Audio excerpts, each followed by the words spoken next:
आज हम लोग बात करने जा रहे हैं लॉज ऑफ मोशन पे। लॉज ऑफ मोशन पे बात करने से पहले मैं आपको बता दूं कि लॉज ऑफ मोशन बहुत ज्यादा इंपॉर्टेंट है, इसलिए मैं अब जो भी चीजें बताऊंगा ध्यान से सुनेंगे और समझेंगे भी। क्लियर? तो चलिए स्टार्ट करते हैं और देखते हैं क्या होता है। लॉज ऑफ मोशन को एक और नाम से बोला जाता है न्यूटन्स लॉज ऑफ मोशन, यानी कि लॉज ऑफ मोशन को न्यूटन्स लॉ ऑफ मोशन भी कहा जाता है। क्वेश्चन उठता है वाइस लॉज ऑफ मोशन को न्यूटन लॉ ऑफ मोशन क्यों कहा जाता है? इसलिए कहा जाता है क्योंकि लॉज ऑफ मोशन को जिन्होंने दिया था उनका नाम था सर आइजैक न्यूटन। यानी कि लॉज ऑफ मोशन को जिन्होंने दिया था उनका नाम था सर आइजैक न्यूटन, और न्यूटन साहब के देने की वजह से ही लॉज ऑफ मोशन को न्यूटन्स लॉ ऑफ मोशन कहा जाता है। क्लियर हुआ? तो कोई बुक में आपको मिलेगा लॉज ऑफ मोशन लिखा हुआ, तो कोई बुक में आपको मिलेगा न्यूटन लॉज ऑफ मोशन लिखा हुआ। दोनों का मतलब एक ही है, क्योंकि लॉज ऑफ मोशन को देने वाला कोई और नहीं न्यूटन साहब ही थे। इसीलिए लॉज ऑफ मोशन को न्यूटन्स लॉ ऑफ मोशन भी कहा जाता है। क्लियर हो गया यहां तक? नेक्स्ट, लॉज ऑफ मोशन कितना होता है? तो 3 होता है। कितना होता है? 3। कौन कौन सा? फर्स्ट लॉ ऑफ मोशन, दूसरा second law of motion and third law of motion. आप इन तीनों को ऐसे भी बोल सकते हैं, Newton first law of motion, Newton second law of motion, Newton third law of motion. क्यों न्यूटन? क्योंकि न्यूटन साहब ने दिया था, इसलिए Newton first law, Newton second law, Newton third law भी बोल सकते हैं। क्लियर? गुड। अब ये तीनों लॉ को हम लोग 1 by 1 डिस्कस करेंगे पूरे अच्छे से। क्लियर? तो चलिए फर्स्ट लॉ को देखते हैं क्या होता है। फर्स्ट लॉ क्या कहता है? First law, according to first law of motion या according to Newton first law of motion, an object continue to be in a state of rest or a state of uniform motion along a straight line unless acted upon by an unbalanced force। कहता है कि मान लीजिए एक object rest में है तो continue rest में रहेगा। कब तक रेस्ट में रहेगा? जब तक उस पर कोई अनबैलेंस फोर्स नहीं लग सकता है। मान लीजिए कोई ऑब्जेक्ट यूनिफॉर्म मोशन में है तो ये यूनिफॉर्म मोशन में ही रहेगा। कब तक रहेगा? जब तक इस पे कोई अनबैलेंस फोर्स नहीं लग जाता है। क्लियर? अब इसी को हम लोग एग्जांपल वाइज समझेंगे। इसी को हम लोग क्या समझेंगे? एग्जांपल वाइज समझेंगे।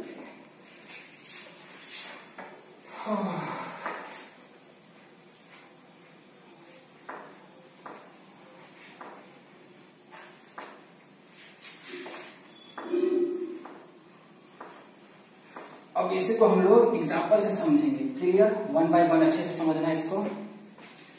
जैसे मान लीजिए गर्मी तो बहुत ज्यादा है, जानलेवा लगता है, 2020 निकाह नहीं मानेगा सबको। जैसे मान लीजिए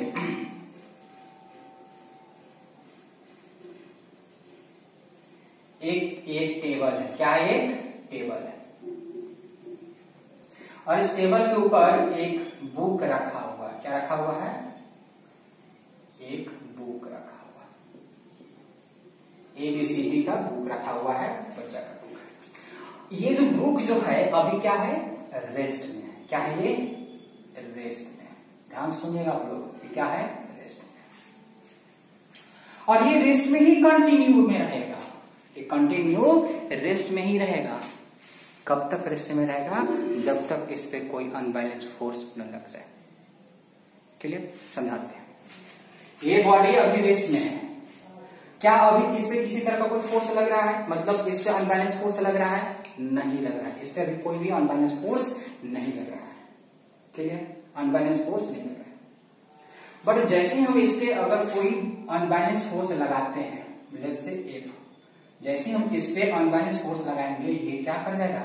मोशन में आ जाएगा। क्या कर जाएगा? मोशन में आ जाएगा। क्या जाएगा? मोशन में, यानी कि रेस्ट में नहीं रहेगा। बट यहाँ पे एक चीज ध्यान देना कि जब इस पे कोई भी अनबैलेंस फोर्स नहीं लग रहा था तो ये कंटिन्यू क्या था? रेस्ट में ही था। बट जैसे इस पे कोई एक अनबैलेंस फोर्स लगा, ये रेस्ट में नहीं रहा, मोशन में आ गया। क्लियर। तो फर्स्ट लॉ क्या कहता है कि अगर कोई बॉडी रेस्ट में है तो कंटिन्यू रेस्ट में ही रहेगा। कब तक? जब तक कोई उस पर अनबैलेंस फोर्स न लग जाए। तो देखो अब ये रेस्ट में है, क्या इस पर कोई अनबैलेंस फोर्स लग रहा है? नहीं लग रहा है, तो ये कंटिन्यू क्या रहेगा? रेस्ट में रहेगा।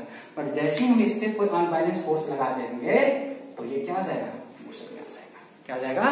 मोशन में आ जाएगा। घर में आप लोग ध्यान से देखिएगा कि मान लीजिए घर में जो खाना डाइनिंग टेबल है, तो डाइनिंग टेबल पर मान लीजिए कोई पानी रखा, पानी बोतल रखा हुआ है, तो पानी बोतल उसी डाइनिंग टेबल पे उसी जगह पे जहां पे वहीं पे रहेगा। कब तक वहां पे रहेगा? जब तक उस पर कोई अनबैलेंस फोर्स ना लग जाए। यानी कि अगर उस पर कोई फोर्स नहीं लग रहा है तो उस अपने जगह पे ही रहेगा, वो रेस्ट में ही रहेगा। बट जैसे ही उस पर हम अगर अनबैलेंस फोर्स लगाएं वो मोशन में आ जाएगा। ऐसे पकड़ें और ऐसे खींचिए तो मोशन में आ गया। बात समझ में आ रहा है? तो फर्स्ट तो यही कहता है कि कोई बॉडी रेस्ट में तो कंटिन्यू रेस्ट में रहेगा। कब तक रहेगा? जब तक उस पर कोई अनबैलेंस फोर्स न लग जाए।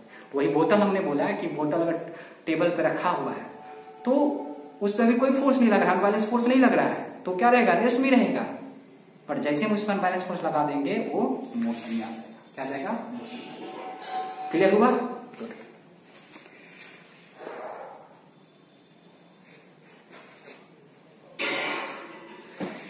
बाप रे बाप, कितना टाइम है यार। 5 लीटर पानी निकल गया पसीना से। क्लियर हुआ यहाँ तक? ये तो हम लोग आसपास में भी देखते हैं कि अगर कोई बॉडी अगर वहां पे रुका हुआ है तो रुका ही रहेगा। कब तक रुका रहेगा? जब तक हम उस पर फोर्स न लगा दे। अब कोई सोच रहा होगा कि सर वहां पे एक बॉडी है, फोर्स नहीं लगाएगा तो नहीं चलेगा। तुम एक काम करो कि तुम बॉडी को वहां पे देखते रहो और ये उम्मीद में रहो कि बॉडी में घूम जाए, अपने आप चल देगा। भूत थोड़े उसमें घुस गया है कि चल देगा। नहीं, ऐसा नहीं है बाबू।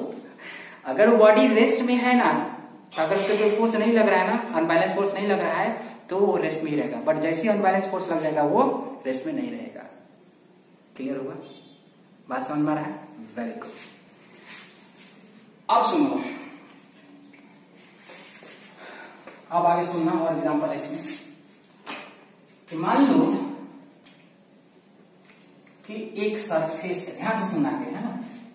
ये सरफेस जो हमने माना है, ये सरफेस एकदम स्मूथ है। स्मूथ यानी कि नो फ्रिक्शन, यानी कि फ्रिक्शन लेस। कोई भी फ्रिक्शन यानी फ्रिक्शन लगी या नो फ्रिक्शन बोल सकते हो, और नो फ्रिक्शन, फ्रिक्शन लेस या फ्रिक्शन नहीं लग रहा है, नो फ्रिक्शन। यानी कि जब स्मूथ होता है तो फ्रिक्शन लेस होता है, यानी फ्रिक्शन नहीं लगता है, नो फ्रिक्शन। ठीक है? मान लीजिए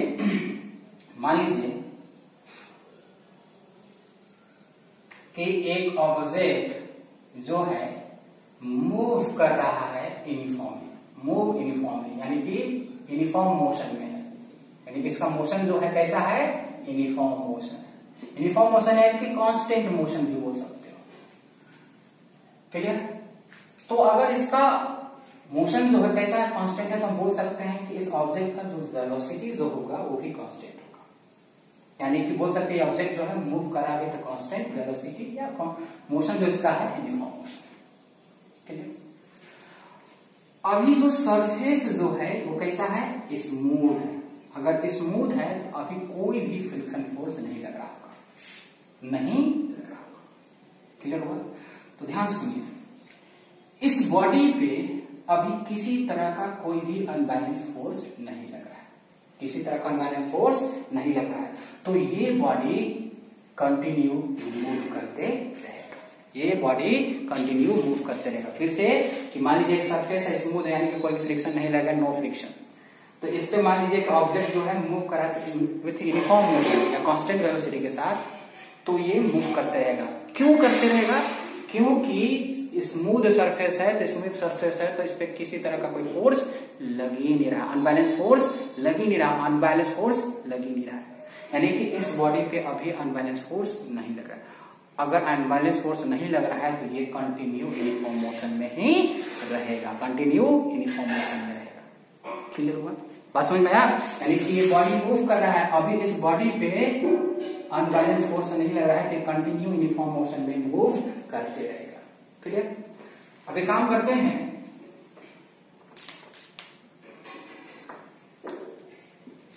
ये काम करते हैं, सरफेस को रफ कर देते हैं। सरफेस को क्या कर देते हैं, रफ। सरफेस को जैसे ही रफ करेंगे तो फ्रिक्शन लगेगा, फ्रिक्शन लगेगा। जैसे हम सरफेस को क्या करेंगे, रफ कर देंगे तो फ्रिक्शन लगेगा। अब ये जो बॉडी जो है वो यूनिफॉर्मली मूव कर रहा है, यूनिफॉर्मली मूव कर रहा है, यूनिफॉर्म मोशन से मूव कर रहा है, बट रफ सरफेस होने की वजह से अब इस ऑब्जेक्ट पे फ्रिक्शन फोर्स लगेगा, फ्रिक्शन फोर्स लगेगा, यानी कि इस पे अब अनबैलेंस फोर्स लगना शुरू हो गया। अनबैलेंस फोर्स किसको बोल रहे हैं, रफ सरफेस के वजह से जो फ्रिक्शन फोर्स लग रहा है इस बॉडी पे, उसी फ्रिक्शन फोर्स को हम बोल रहे हैं कि इस पे अब अनबैलेंस फोर्स लग रहा है।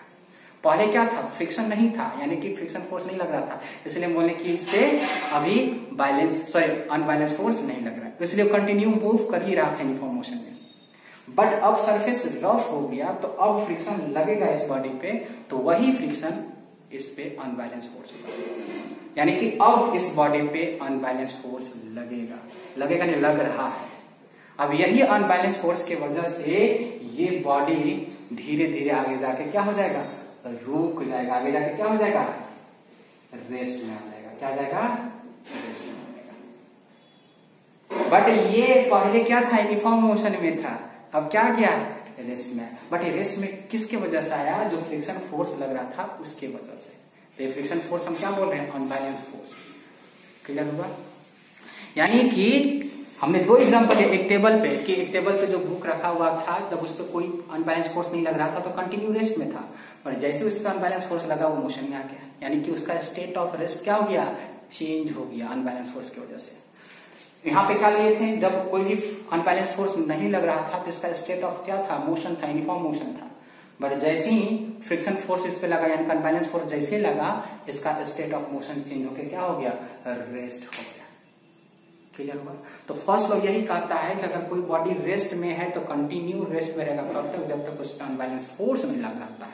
अगर कोई बॉडी अगर यूनिफॉर्मली मूव कर रहा है तो यूनिफॉर्मली मूव करते ही रहेगा, कब तक, जब तक उस पर कोई अनबैलेंस फोर्स नहीं लग जाता है।